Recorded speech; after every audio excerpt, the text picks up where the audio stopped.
नमस्कार, म आरती ठकुरी। डिटिभी हेरेर अनि सुनेर बसिरहनुभएका सम्पूर्णमा मेरो न्यानो अभिवादन। सर्वप्रथम त म डिटिभी परिवारलाई धन्यवाद दिन चाहन्छु यस अवसरको निम्ति। वर्तमान समय त तपाईहरुलाई थाहा भएकै कुरा हो, हाम्रो समाज, देश साथै संसार नै कोरोना भाइरसको चपेटमा परिरहेको छ। अनि यस कोरोना भाइरसको संक्रमणबाट हामी कसरी बाँच्ने भन्ने नियमहरू त हामीलाई सरकारले दिइ नै रहनु भएको छ।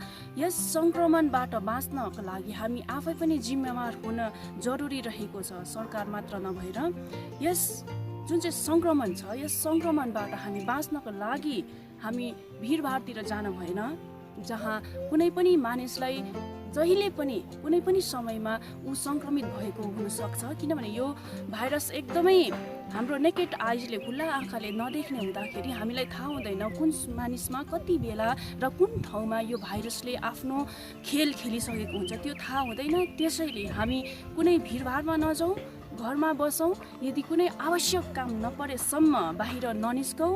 बाहिर यदि निस्किए मास्कको नियमित प्रयोग गरौँ। घरमा जब तपाईहरु आउनुहुन्छ अथवा घरमा कुनै पनि काम गरिसकेर आफ्नो हात मजाले साबुन पानी अथवा डेटोल सेनिटाइज जे पनि हुन्छ त्यसले राम्ररीसँग धुवाऊ। यसैले हामी स्वस्थ रहौँ, सुरक्षित रहौँ। आफ्नो घर, गाउँ, समाज, देश अनि संसारलाई नै यस भाइरसको चपेटबाट मुक्त बनाऊ। हजुर, यसै क्रममा मैले आफ्ना केही कविताहरू लिएर आएकी छु अनि हजुरहरु समक्ष प्रस्तुत गर्न लागिरहेकी छु। मेरो पहिलो कविताको शीर्षक रहेको छ भान्साघर र ऊ। भालेको डाकसँगै बिउझन्छ भान्साघर, भालेको डाकसँगै बिउझन्छ भान्साघर र उडाइ बस्छ, गुम्साइ बस्छ एक मुस्लो धुवा घरभरि। छार्लाङ छिर्लिङ चुरा बजाउँदै, छार्लाङ छिर्लिङ चुरा बजाउँदै बाहिर र भित्र गरिरहन्छ पट पट फुटेका एक जोडी खुट्टा। नाचिरहन्छ घरभित्र एउटा आकृति। हिजो रातिको परिचित गम्बुटको छाप, हिजो रातिको परिचित गम्बुटको छाप छ्याप्पै बसेको छ त्यस चुलादेखि बाहिर छरिएको खरानीमा। अनि उसको निधारमा मानो यो छाप भान्साघर वा उसको परिचय हो। चिसो दाउराबाट निस्केको धुवाँ, चिसो दाउराबाट निस्केको धुवाँ उसको र भान्साघरको सधैँको साथी। त्यसैले त उसको फोक्सोको बारीमा ट्याप्पै टालिरहन्छ र त्यहाँ पलाइरहन्छ खोकीको जरा अनि खकारको पात भएको एक सुकिलो रोगको बिरुवा। अनि सारिरहन्छ छिमेकी कहाँ एपिडेमिक डिजिज। आज फेरि बनाउनु छ सुकोमल हातले हिजो भत्किएको ब्रह्मको टाउको। आज फेरि बनाउनु छ सुकोमल हातले हिजो भत्किएको ब्रह्मको टाउको र पकाउनु छ थुप्रै जिन्दगीका अमिला, तीता, नुनिला, पीडा स्वादहरू।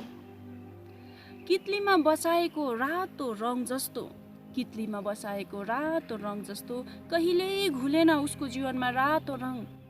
बरु हर्ती पिहिबस्छ रातोदेखि कालो भएको चियाको रङ। धुनु बिर्सेको घाँटीभित्रको साँघुरो नलीको सहारामा। सङ्लो पानीले पनि तिर्खा मेर्दैन अचेल, सङ्लो पानीले पनि तिर्खा मेर्दैन अचेल, सङ्लो पानीले पनि तिर्खा मेर्दैन अचेल। अनि पस्दैन भान्साघरलाई धुवा ननिस्किने स्टोभका आगमनहरू।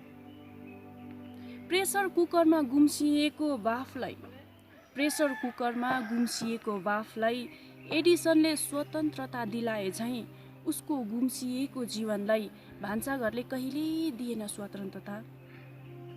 भान्साघरको 4वटा किल्ला, दाउराबाट निस्किएको धुवाँ उसको र भान्साघरको सधैँको साथी।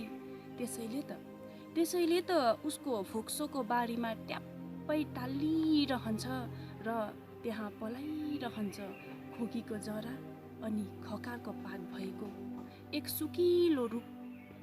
सुकिलो रोगको बिरुवा। अनि सारिरहन्छ छिमेकी कहाँ एपिडेमिक डिजिज।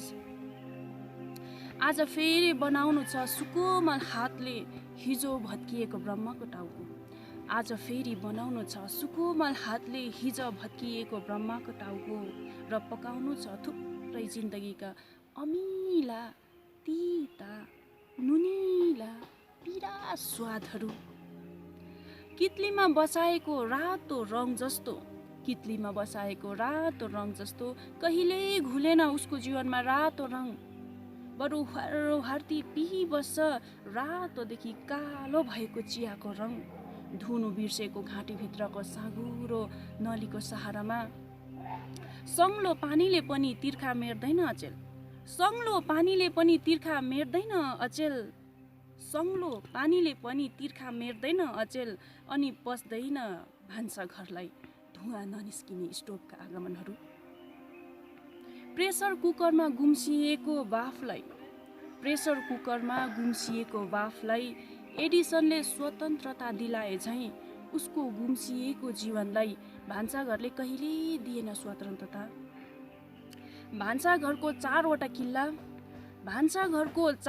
किल्ला मानौ उसका लागि महल हो। उप्किएको भित्ताबाट घरिघरि बाहिरको चिसो हावाले उसलाई स्पर्श गर्दा ऊ चाहन्छे पुतली बन्न, चरी बन्न, बतास बन्न, संसार चिन्न र उडेर गगन चुम्न। तर अल्झाइदिएको छ उसलाई भर्खर बसाएको दुधको कुँडेले र हुरुरुरु बलेर झ्याप्पै टिप्ने मकैको ढोरले। छेलिदिएको छ भान्साघरको झ्याल ढोका। मैलो बनाइएको संस्कारको पर्दाले बिछ्याइदिएको छ भुइँभरि इमान र इज्जतको काँडेतार। काटिदिएको छ उसको पखेटा धारिलो छुरीले। अनि फेरि टालिरहन्छे ऊ चिम्टेनी माटो र गोबरले कहिले नउप्किने गरी त्यो भत्किएको भित्ता आफैलाई भान्साघरको पिञ्जराभित्र थुनेर। यसरी नै मेरो अर्को कविताको शीर्षक छ ह्याप्पी बर्थडे प्रिय।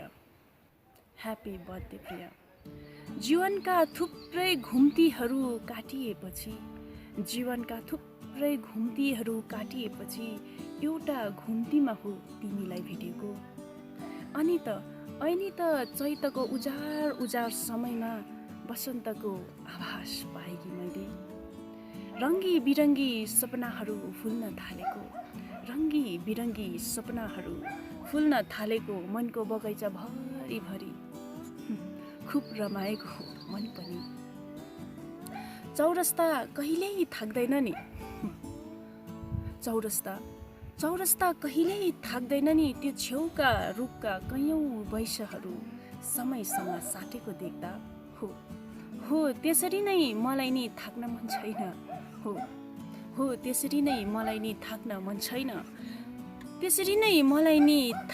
मन छैन। तिम्रा फुलेका कपालहरू गनेर, तिम्रा मुहारका किरिङमिरिङ रेखाहरू गनेर, तिम्रो जीवनका हरेक शिशिर बसन्तहरू गनेर, जीवनका अन्तिम ढुकढुकीसम्म पनि नथाकुन् मेरा बातहरू सुन्ने तिम्रो आँखा कान अनि मन। नथाकुन् तिम्रा आँखा कान अनि मन। नथाकुन् मेरा पाइलाहरू हातहरू अनि शब्दहरू। नथाकुन् मेरा पाइलाहरू हातहरू अनि शब्दहरू। अनि त हिँडिरहन् तिम्रा पाइलासँगै मेरा यी खुट्टाहरू। मिलाएर हुन् तिम्रो हातसँग मेरा यी हातहरू। अनि सुनाइरहन् मेरो मनले तिम्रो मनलाई हरेक साल। ह्याप्पी बर्थडे प्रिय, ह्याप्पी बर्थडे। अर्को कविताको शीर्षक छ प्यारालाइज्ड चियाबारी।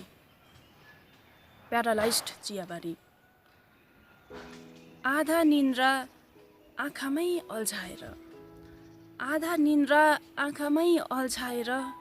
आधा निन्द्रा चियाका मुनासँग साटेर। आधा निन्द्रा आँखामै अल्झाएर, आधा निन्द्रा चियाको मुनासँग साटेर। बिहान बेलुकीको चुला जलाउन, बिहान बेलुकीको चुला जलाउन व्यस्त छन् उसका औँलीहरू।